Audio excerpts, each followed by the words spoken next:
Hello guys, आप सभी का स्वागत है मेरे चैनल एनिमे एक्सप्लेन्स में। और आज मैं लेके आ गया हूँ एक और न्यू वीडियो। लेकिन अगर इससे पहले आपने पुरानी वाली वीडियो नहीं देखी है तो पहले जाके उसे देखें, वरना आपको ये वाली वीडियो समझ नहीं आएगी। तो चलिए बिना किसी देरी के वीडियो को शुरू करते हैं। एपिसोड की शुरुआत में वो फेरी कहती है इसने अपनी हार को जीत में बदल लिया, और फिर वो रॉज के पास जाती है और उससे कहती है क्या तुम ठीक हो। वो उसकी पीठ को भी चेक करती है, कहीं उसका वो घाव ज़्यादा बड़ा तो नहीं हो गया। रॉज कहता है मैं बिल्कुल ठीक हूँ, उससे बस बैंडेज लगाने की ज़रूरत है। वो कहती है नहीं नहीं, तुम्हारा घाव बहुत बड़ा था, हमें उसे ठीक करना होगा। तुम्हारा वो आखिरी हमला, क्या तुम यहाँ के रूल्स को समझ चुके हो।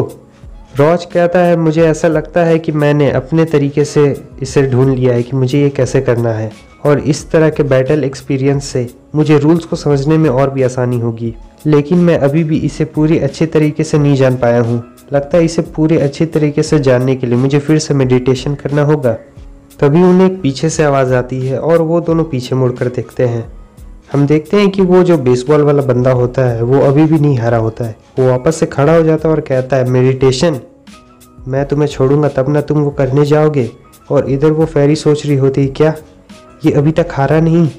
हम देखते हैं कि वो अपने फुल पावर में आ जाता है और वो कहता है कि मुझे अंडरएस्टिमेट करने की कोशिश मत करना, मैं हूँ ट्राइनिकल और मैं इतनी आसानी से तुमसे हार नहीं सकता हूँ।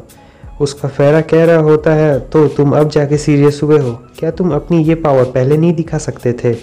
इधर रॉज कहता है कि मुझे अभी भी इनह्यूमन पावर की ज़रूरत है, यानी उसके ओरिजिनल स्ट्रेंथ की। और इधर वो बंदा कह रहा होता है कि तुम अपने इस लेवल में मुझे कभी नहीं हरा सकते हो। और फिर हमें इस ट्राइनिकल के बारे में बताया जाता है कि वो जो उसका पहला वाला फॉर्म था वो बस बैट से इधर उधर हम मारते रहता था, लेकिन जैसे ही उसने अपने कपड़े उतार दिए अब वो बिल्कुल अलग चीज़ बन चुका है। और ये है इसकी विल की असली पावर, ये अब अपने असली फॉर्म में है।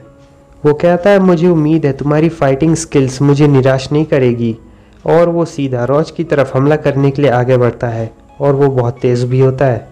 वो सीधा जाकर रॉज पर हमला करता है, लेकिन रॉज भी अपने एक हाथ से उसके हमले को रोक लेता है। वो अपनी ताकत को और बढ़ा लेता है, जिससे रॉज के दाएं हाथ पर बहुत ज़्यादा चोट लगती है और उसके कपड़े भी फट चुके होते हैं। रॉज सोच रहा होता है क्या इसने एक के बाद एक दूसरा हमला करना भी शुरू कर दिया। और इधर उसका फेरा कह रहा होता है कि ट्राइनिकल अब ये पहले से ज़्यादा ताकतवर है और अब ये हारने वाला नहीं है। इधर रॉज की फेरी उसके पास आती है और उसे पूछती है क्या तुम ठीक हो। वो कहती है रॉज अपने हाथ को तो देखो। और इधर हमें फेरा को दिखाया जाता है जो सोच रहा होता है जो भी ट्राइनिकल के इस हमले से टकराता है उसका उस बॉडी का पार्ट काम नहीं करता है। इधर हमें दिखाया जाता है कि रॉज का हाथ बहुत बुरी तरीके से जल चुका होता है और अब देखने से तो नहीं लगता कि वो काम भी करने वाला है। इधर वो बेसबॉल वाला बंदा कहता है कि उस ट्रिक के लिए मुझे माफ़ कर देना, तुम्हारा ये हाथ अब काम नहीं करने वाला है। रॉज सोच रहा होता है कि एक अजीब सी एनर्जी उसके उस दाएं हाथ में दौड़ रही है जो उसके जॉइंट्स को मूव नहीं करने दे रही। क्या इस ट्राइनिकल की पावर मेरे आर्म को ज़बरदस्ती ब्लॉक कर रही है, ये मेरे नर्व्स को काम नहीं करने दे रही है, जिससे मेरा हाथ किसी काम का नहीं रहेगा। वो कहता है लगता है तुम मेरे अटैक्स का पैटर्न अब जान चुके हो, इसलिए मेरा अगला अटैक ही तुम्हें ख़त्म कर डालेगा। और वो काफ़ी तेज़ी के साथ आता है और रॉज पर हमला कर देता है, जिससे वहाँ पर बहुत बड़ी तबाही मचती है। लेकिन रॉज उस हमले से बच जाता है। वो बेसबॉल वाला बंदा कहता है मैं तुम्हारे शरीर के चारों तरफ अपने इसी हमले को मारूंगा ताकि तुम्हारे सारे ऑर्गन्स खुद से टकरा के और तुम खुद ख़त्म हो जाओ। उसके बाद वो रॉज पर हमला करता है और ये वाला हमला रॉज को कनेक्ट हो जाता है जो बहुत ज़ोर की लगती है उसे। लेकिन वो तब भी रॉज को छोड़ता नहीं है। वो उसका हाथ पकड़ लेता है और उसके ऊपर फिर से मुक्के बरसाने शुरू कर देता है जो कि बहुत तेज़ होते हैं।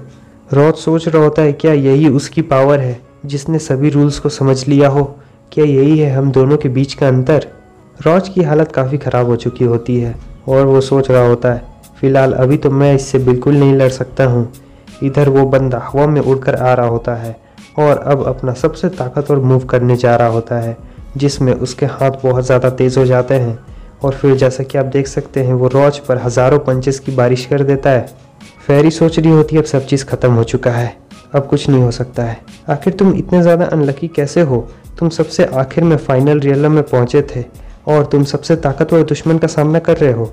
इधर वो बेसबॉल वाला रॉज को मारते जा रहा होता है और कहता है मुझे माफ़ करना, लेकिन मैं चाहता हूँ कि तुम इसी तरह मरो।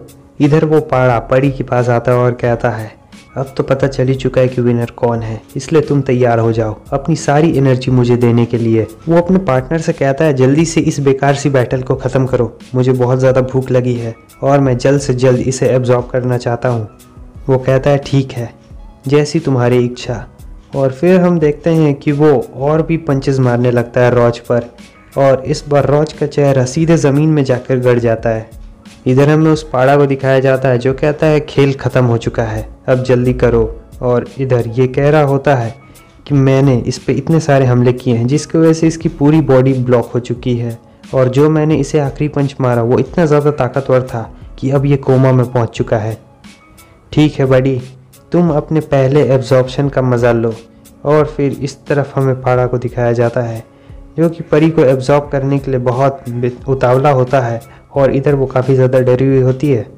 वो सोच रही होती है रॉज क्या ये सब सचमुच ख़त्म हो चुका है, प्लीज़ प्लीज़ वापस से खड़े हो जाओ। वो बेसबॉल वाला कहता है जल्दी करो और इन सभी कचड़ों को साफ़ करो क्योंकि अब बारिश होने वाली है। इधर हमें उस पाड़ा को दिखाया जाता है जो कहता है ठीक है। वो परी से कहता है ठीक है, मैं तुमसे एक और बार पूछता हूँ। और इधर दूसरी तरफ हमें रॉज को दिखाया जाता है जो सोच रहा होता है क्या ये फीलिंग डेथ की है, आखिरकार लड़ाई हारने के बाद भी मुझे मरना ही था, लेकिन मुझे अपने बॉडी पार्ट्स महसूस क्यों नहीं हो रहे हैं।